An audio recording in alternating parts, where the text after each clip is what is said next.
to you today and tell you a lot about it. And thank you for coming to watch. I'm Jada. I'm Hannah. I'm Dakota. Okay, first we're starting off with Aztec writing, including alphabet, symbols, and historical facts. Okay, about the alphabet. Nahuatl was the main language that the Aztecs spoke, and also 1.5 million Nahuatl speakers are still in Mexico today. Also, there's been a great debate on how the language should be spoken and spelled. Next we have symbols, and the Aztec symbols were used in the empire centuries ago, and religious symbols and symbols of war can be found in what is known as the world's greatest civilization. And gods were portrayed as warriors and battles. Historical facts. Here's some facts for you. It was against the law to be drunk in public unless you were over 70 years old. Also, only priests knew how to read and write, so they would teach the Aztecs how to write. Here's some did you know facts for you. Aztecs were believed to be made of chocolate, and most Aztecs were defeated by disease, not war. Also, the Aztecs would sell their children into slavery. Next is going Dakota with climate. All right. The valley that had all the water has been inhabited for 12,000 years, so that means that's where the Aztec got all their water from. The average temperature over there was 52 to 59 degrees, so it never got too hot, but never got too cold at the same time. And because of lack of rain half the time, they always had devastating drought, so like half their crops could never be planted and they would die. Next is variations of precipitation have been only done during the summer, so it only rained mainly during the summer, not like the fall or the spring or any of that stuff. In times of the rain, there used to be a lot more wind than rain. And nearby cities, they had to ask to use their water during the droughts, whatever, because they did not have the water. And next is Hannah, and now I know climate's not that interesting, so here's Hannah with geography. The Aztec Empire is surrounded by a mountain and a volcano. The mountain is called Iztaccatl and the volcano is called Popocatépetl.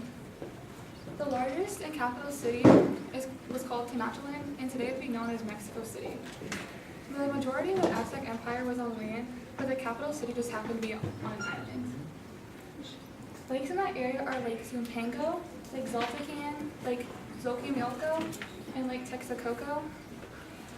Most of the region is farming or desert, so farming is rare. And here is a map of the area. And here is another map. And where they grew over here.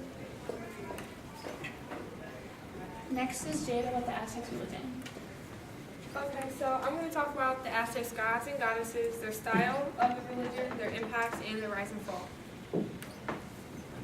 So the Aztecs had a lot of gods. They actually had over 1,000 gods, but their very first and their main god was the dual god called Amatucatl, which was the male version of the god, and Amecuatl, which is the female version of this god. This god created itself to build a civilization, and it produced 4 more gods that were then sacrificed to create the sun and the world.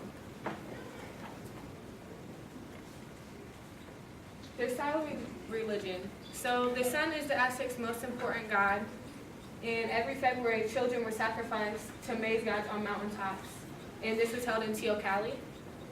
Every 18-month cycle, a human sacrifice was painted on a slab, and the heart was cut out while they were still alive. It is because they thought a living, beating heart was more effective to the god, and it deserved a beating heart instead of a dead heart.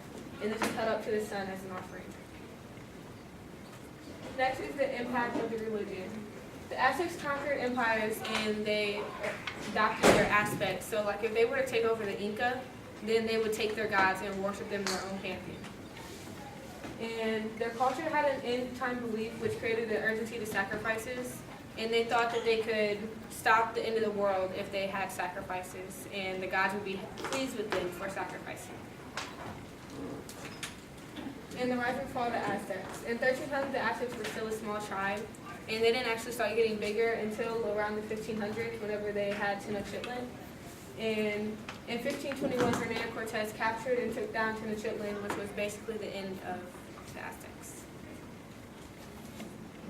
And we're going to do a skit of Montezuma and Cortez's confrontation, but it's going to be the 2014 version. I'm sorry, Mr. Roberts.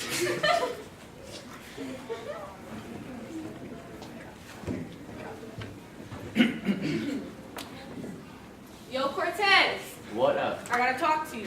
What? You trying to take over Mexico City? Yes, I am. Why? Because I need my people and I need more land. But you can get your own land. Why you gotta take over mine? Because I want your land. Why? Because it's better than their land. No, it's not. Because It is. no. All right, just wait on it. Just wait. All You right. gonna take it over? Yeah. One swing, we all swing. All right. The whole All squad right. comes for you. All right. And scene. Okay, next is the Aztecs government. And you're gonna learn about Montezuma and everything that happened. Well, not everything that happened, but what happened. So, I'm going to talk about the civilizations ruled and governed, the famous leaders, which is basically Montezuma, the laws citizens divide, and their military conquest. The civilizations ruled and governed. So what do you guys think the Aztecs government was like? Cruel. Cruel? Why do you say cruel? Because they sacrifice kids. Okay. Anyone else? Great. Strict? They had many gods, and they needed to. Religious. They needed to make them happy. Okay. Next. So, you guys said cruel and strict, but they weren't that strict. Like, they were strict because they had to sacrifice, but they actually let a lot of lands do whatever they wanted. Like, if they were to conquer a land, the land would have to pay a tribute to them, but they still were left with some freedom, and they didn't have to, like, do everything they said. Well, they had to do what they said, but yeah. Next. So the famous rulers are leaders. Montezuma II, or Moctezuma, was born in 1466 and died June 30th, 1520 in Tenochtitlan, which is right before Hernan Cortez took it over. The 9th Aztec Emperor of Mexico, and he was famous for his confrontation with Hernan Cortez, which we just performed. The laws citizens must abide. The laws were simple but very harsh. Crimes from adultery to major stealing were punished by death. The judge, which was the emperor, had to decide if they were guilty or not, and they would pick certain citizens to be the jury. And this is a picture of some of the crimes and the punishments. As you can see, adultery, commoner found wearing cotton clothes or cutting down a living tree, moving a field boundary, or major theft, or all death crimes, or maybe even treason. And the military conquest. So Cortez clashed with local Indians whenever he was on his way to take over Tenochtitlan, once he heard about Montezuma's death. And then, but after he clashed with them, they soon figured out about his idea to take down the Aztecs, and they became allies and were working together because no one liked the Aztecs. In November 8th, 1519, Spaniards arrived, and there were 1,000 Tlaxcaltec warriors, and they were very unopposed and took down Tenochtitlan. Cortez went to Cuba to take down another civilization and get more land, and he left 80 Spaniards there. And while he was gone, the Aztecs rebelled and took back over Tenochtitlan. June 30th, Cortez and his Spaniards fought their way out of Tenochtitlan, and this was called La Noche Triste, which is the Night of Sadness. It's called this because a lot of soldiers drowned in Lake Texcoco, and their vessels sunk, and that's why they drowned. And the Aztecs also lost their treasure that Hernan Cortez stole. Next is Hannah, what's behind me. Since I could, I'll talk about agriculture, currency, and trade and their social pyramid.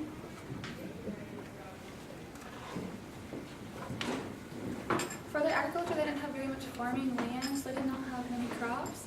They farmed maize, squash, chilies, tomatoes, limes, nuts, potatoes, sweet potatoes, chocolate, and avocado. have very much land to farm with, they had to think of other ways to come up with food, and they thought of cattle, so their cattle industry was thriving. Seafood and fruits were the majority of their diet on the coast, and corn, beans, and peppers were the majority of the diet if they were inland. For currency and trade, they traded raw materials, which are rocks and wood. They traded jewelry and medicine. They bartered through cocoa beans, so 30 cocoa beans would be 1 rabbit. The value depended on the quality of the item. And they sold their children for goods and services to get what they needed. For their social pyramid, it went from king to high priest, council, nobles, merchants, and artisans, to farmers and slaves. The noble class contained government, high leaders, and low priests and or lords. The commerce class was farmers, low-level priests, and merchants. Artisans and traveling merchants had the most wealth in their class, and they also had the most respect. Citizens became slaves by committing crimes or failing to pay tribute to the gods. A person could put himself or his children into slavery. Most people were commoners in the Aztec Empire. Here's another picture of what their society looks like in the social pyramid. So you go from king to high priest, council, nobles, merchants and artisans, and then commoners or slaves. 1% of the Aztec social pyramid was royalty, another 1% was nobility, 18% of the Aztec Empire people, they were warriors, and another 80% were commoners and slaves. Next is Abby with the Aztec culture.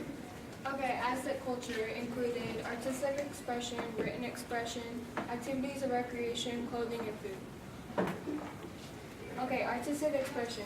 Aztec art was influenced by years of artistry in the Aztec world, and jaguars, ducks, monkeys, and snakes were all common themes that the Aztecs would draw. And in their art, they would show age and expression, and many of their statues that they would make were very real. And the Aztecs, they also had a bigger inspiration for birds and fish. Okay, written expression. Here's a poem if you'd like to read. Okay, well, my opinion on that poem, I thought that the Aztecs were trying to say that they thought that after death that they'd have a second chance at life and they could come back to life. But at the end, I think they were questioning if that was true and they were confused. Next is the activities of recreation, and the Aztecs' favorite sport that they played in the games was called Talachi. And since it was like one of the hardest games that they would play, they got to wear leather belts, and they also to like protect themselves from getting hurt. And the goal of the game was to get an 8 to 10 pound rubber ball to the other side through a stone ring, and the stone ring was on both sides of the field. And the first one to get it through the stone ring would win. Next is clothing, and many of the Aztec clothing was usually loose fitting and didn't really cover the whole body. So when the Spanish arrived to Mexico, the Aztecs were really surprised to see that they were fully covered in armor except for their face. And the upperclassmen, they would wear gold and fur and pendants on their clothing, and merchants, they often wore more elaborate clothing. The military, they wore headdresses, decorated shields and spears, and last but not least, the slaves and common people would wear a simple loincloth, which the loincloth was made from a long strip of cloth on the front. And the food, maize was the staple grain of the Aztec Empire, and it was also, Aztec food, their diet also included beans and squash, and maize and beans are the cornerstone of the in the Aztec diet, and corn has transformed the world more than any other food. Here's some did you know facts. Another game the Aztecs played was called Patuli, and Talachi was the most popular sport in the Aztec games. And here's a video of the game called Talachi.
You got Cortez that defeats the Aztec and where he took over the land, so he owned it then. That's one good fact after he won the war.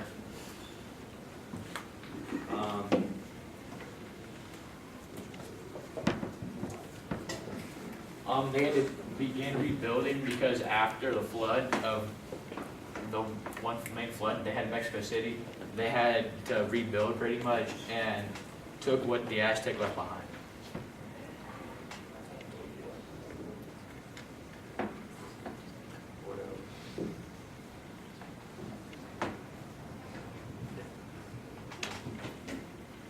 Their first dominant ruler was Ancient into power. He began to rule as the governor at the age of 20 years old. So he ruled for a very young age. So until he died. All right, and now I will show you the documentary.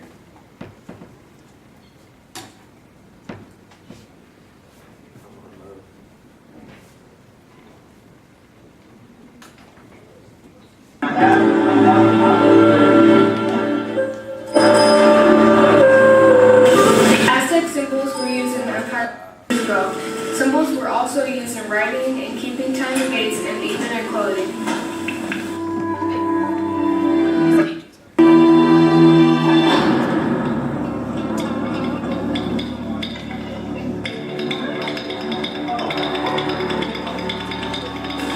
The Spanish introduced an Aztec alphabet based on Latin, basically the alphabet many Western languages we use today.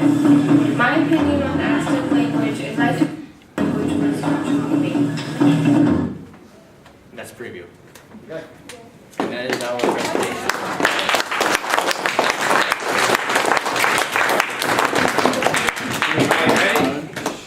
Okay, things you learned. Yeah, hey Hermione, please sit. Stop. Go ahead, Danica.